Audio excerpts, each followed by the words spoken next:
कहानी उस घर की है जहां बहू और बेटी को एक माना जाता था, लेकिन फिर अरे शिखा बेटा, तू रसोई में क्यों घुसी रहती है? जा, रोटी मैं बना लूंगी। नहीं नहीं माँ जी, आप बैठिए, बस सारा खाना बन ही गया है। श्वेता को बोल देती हूँ, वो खाना लगा देगी सबका। सॉरी भाभी, मेरे पास वक्त नहीं है। माँ, मुझे पैसे देना, पार्लर जाना है। हाँ हाँ चली जाना, भाभी को भी ले जाना। वो भी जाने को बोल रही थी पार्लर, पर पहले ना मदद कर दे उसके खाना लगाने में। देख माँ, वो बहू है, उसे बहू रहने देना, इतना सर पर मत चढ़ा भाभी को। श्वेता, ज्यादा मत बोला कर। बहू और बेटी में कोई फर्क नहीं होता है। जा जाकर काम कर। ननद को माँ का भाभी से इस तरह प्यार करना बिल्कुल अच्छा नहीं लगता। वो बार बार किसी न किसी तरह माँ को भाभी के खिलाफ भड़काती रहती, लेकिन कोई फायदा ना होता। एक रोज, अरे बेटे किशन, जा बहू को कहीं घुमा कर ला, सारा दिन घर में काम करती रहती है। हाँ माँ, हम लोग जा रहे हैं ना गोवा। अच्छा जी, भाभी ने तो हमें बताया भी नहीं। वैसे तो सारी पंचायत करती है, ये गोवा वाली बात क्यों छुपा गई हमसे? अरे क्योंकि उसे खुद नहीं पता था बहन। मुझे टिकट सस्ती मिल रही थी तो मैंने बुक कर दिया। हाँ शिखा, पैकिंग कर ले, संडे हम जा रहे हैं गोवा। दोपहर में शिखा पैकिंग कर रही थी कि सास आ जाती है। ये क्या बहू, साड़ियाँ? अरे गोवा जा रही है घूमने या फिर शादी में मायके हैं? माँ जी, ऐसा कुछ है ही नहीं, समझ में नहीं आ रहा क्या रखूं कपड़े में। अरे तेरी और श्वेता की साइज तो एक ही है, उसके कुछ मॉडर्न कपड़े ले ले, आकर लौटा देना। हाँ माँ जी, ये ठीक रहेगा। शिखा श्वेता के पास जाती है और उससे कपड़े मांगती है। ना जी ना, मैं अपने कपड़े ना दूं, वैसे भी फैल जाएंगे मेरे कपड़े, बहुत महंगे वाले हैं। शिखा मुंह लटकाकर कमरे में आ जाती है तो सास कहती है, चल तैयार हो जा, तुझे मैं शॉपिंग करा कर लाती हूँ गोवा की। बस फिर क्या था, सास बहू निकल जाते हैं मार्केट और एक से बढ़कर एक ड्रेस खरीद कर घर आते हैं। पहले बता देती कि नए कपड़े दिलाने वाली है भाभी को, तो मैं अपने ही दे देती ना भाभी को, मुझे दिला देती नए कपड़े। देख श्वेता, परिवार का मतलब सबके साथ रहना होता है, ना कि सिर्फ अपना सोचना।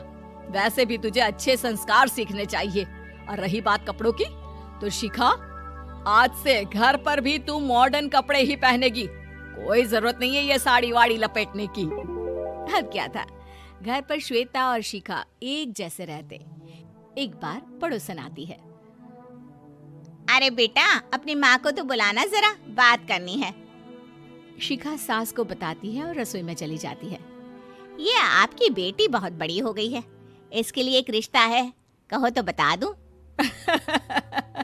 ये बेटी नहीं बहू है, घर में सब एक जैसा ही रहता है।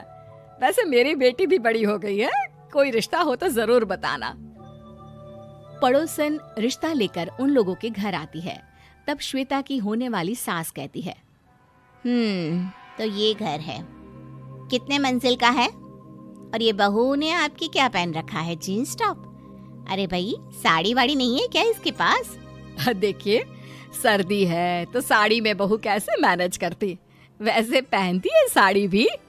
देखिए, हम लोग ठहरे पैसे वाले लोग, कोई कमी नहीं है हम लोगों के पास पैसों की, बहुत पैसे हैं, जमीन, नौकर चाकर, कार, सब कुछ है, लेकिन घर में संस्कारी बहू चाहिए। समझ रही हैं ना आप? सास कुछ कहती कि श्वेता बोल पड़ती है, हाय रे, नौकर चाकर से लेकर जमीन, कार, पैसा, हाँ, मुझे रिश्ता मंजूर है मुझे। अरे रुक जा श्वेता, मैं बात कर रही हूँ ना। देखिए, हम लोगों के घर इतनी आजादी नहीं मिलेगी। अरे हाँ कर देना माँ, हाँ कर दे जल्दी से। सास क्या करती, बेटी की शादी ऐसे घर में कर देती है जहाँ ना उनके विचार मिलते हैं और ना ही आचार। शादी के बाद एक रोज फोन पर, श्वेता बेटा, एक बार घर आ जा, बहुत दिल करता है तुझे देखने का।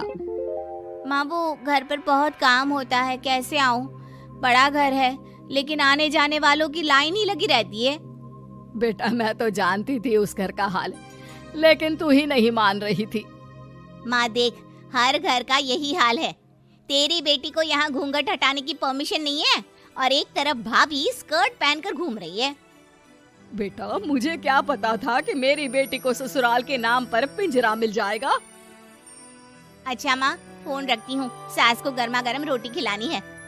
तुम लोगों की तरह नहीं कि एक रोटी बनाओ, एक सब्जी बनाओ, फिर सारा दिन फ्री होकर घूमो। सास फोन तो रख देती है, लेकिन सोच में पड़ जाती है कि एक तरफ बेटी जिसे कोई आजादी नहीं, वहीं दूसरी तरफ बहू जिसे देखकर लगता ही नहीं कि उसकी शादी भी हुई है। अगले रोज। शिखा, अरे ओ शिखा। हाँ माँ, क्या हुआ? कुछ चाहिए आपको? मैं जिम जा रही थी। जिम के कपड़ों में बहू को देखकर सास को घूंघट में अपनी बेटी का ख्याल आता है। देख बहू, घर में बहू की तरह रहा कर।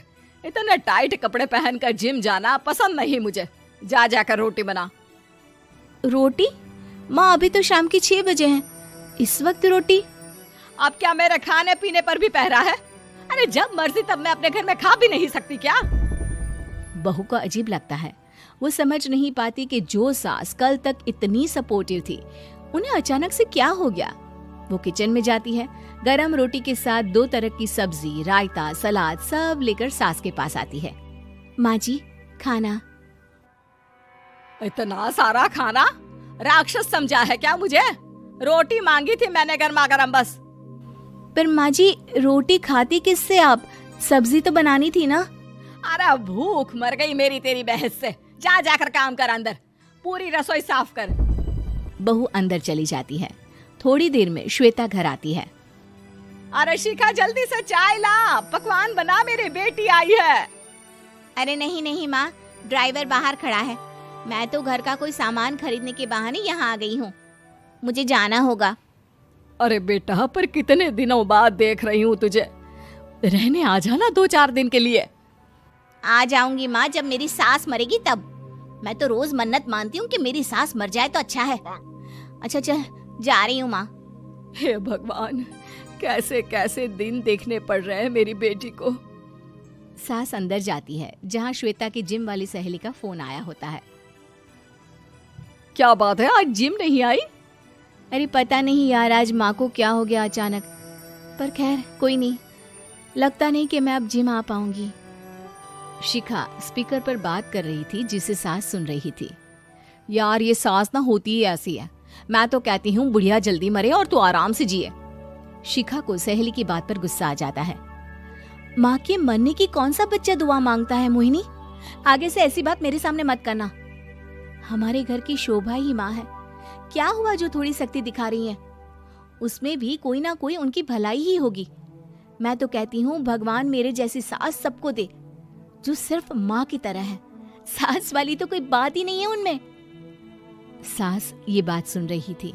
उनकी आंख में आंसू आ जाते हैं कि क्यों वो बेटे की किस्मत में बहू को भी भागीदार बना रही थी। शिखा, अरे ओ शिखा, क्या हो गया? जिम नहीं जाना क्या?